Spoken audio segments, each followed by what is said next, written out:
C'est l'heure de...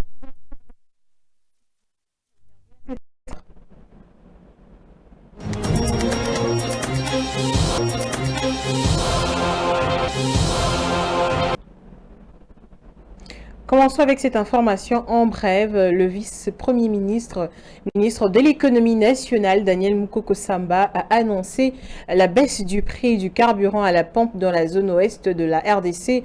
Il l'a dit lors de son passage mardi soir sur les antennes de la radio Top Congo. Selon le ministre de l'économie, un litre d'essence va passer de 2990 francs congolais à 2960 francs congolais et celui du gasoil de 2890 francs congolais à 2680 francs congolais.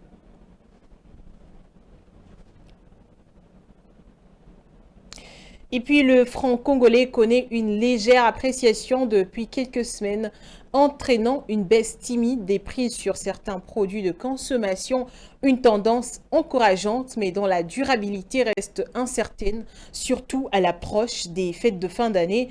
Si le marché de change pourrait rester stable, celui des biens, lui, risque d'en ressentir les effets, estime un économiste contacté par Géopolis Télévision. Daniela Kalala et Blaise Kouzola pour plus de détails.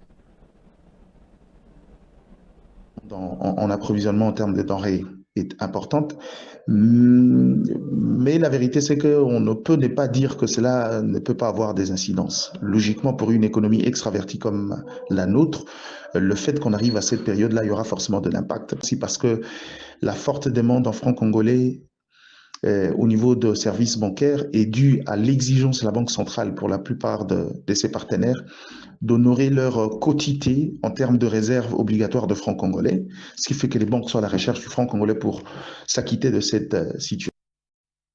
En République démocratique du Congo, le franc congolais s'est apprécié ces dernières semaines face au dollar. Une bonne nouvelle qui réjouit la population et qui commence timidement à se faire ressentir dans certains prix sur le marché. Mais à l'approche de fêtes de fin d'année, la question se pose sur la durabilité de cette tendance. Est-ce que c'est durable ? Difficile de le dire parce que dans la mesure où même l'appréciation du franc congolais, on n'est pas encore au stade de dire que c'est une mesure durable parce que le chef de l'État lui-même, lors du Conseil des ministres, a demandé à ce qu'on veille pour maintenir le cap. Et donc, je crois que c'est dans la conjoncture de choses, mais attendons voir si cela pourra aller plus loin.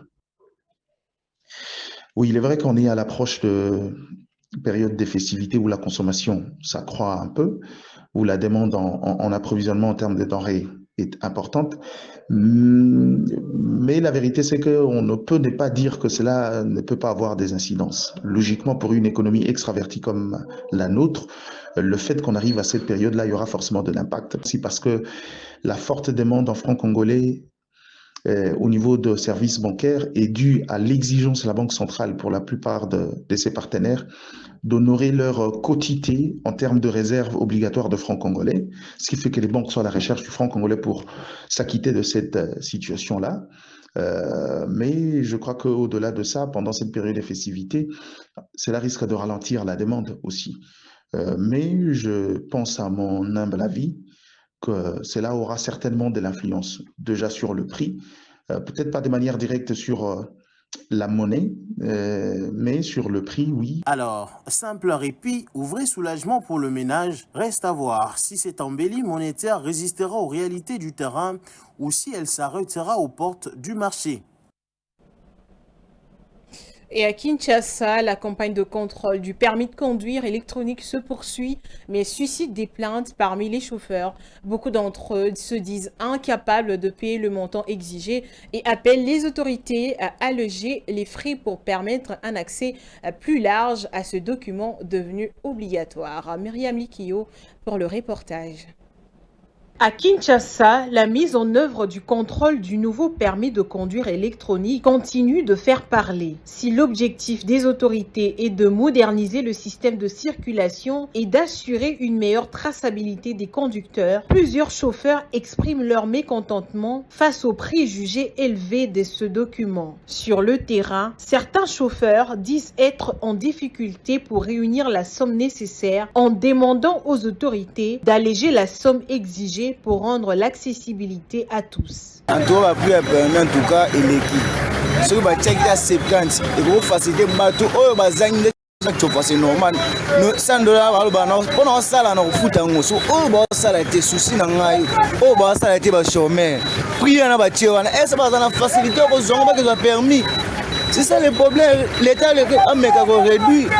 $150 bandaka bato futera na musala o so $150 mutabisi ka $150 ke so ma permis moto ba somba te to lika kuto ke na ba mafia pa ba na bango ya transport. En attendant une éventuelle réponse des autorités, la crainte d'amende ou d'immobilisation des véhicules pousse certains à continuer de circuler sans le précieux sésame, exposant ainsi la ville à des tensions sur les routes. Et puis la contraction de la production nationale de gaz, pilier du mix électrique égyptien, impose au gouvernement des choix délicats sur la tarification de l'électricité, un levier clé de l'activité économique. Blaise Kouzola.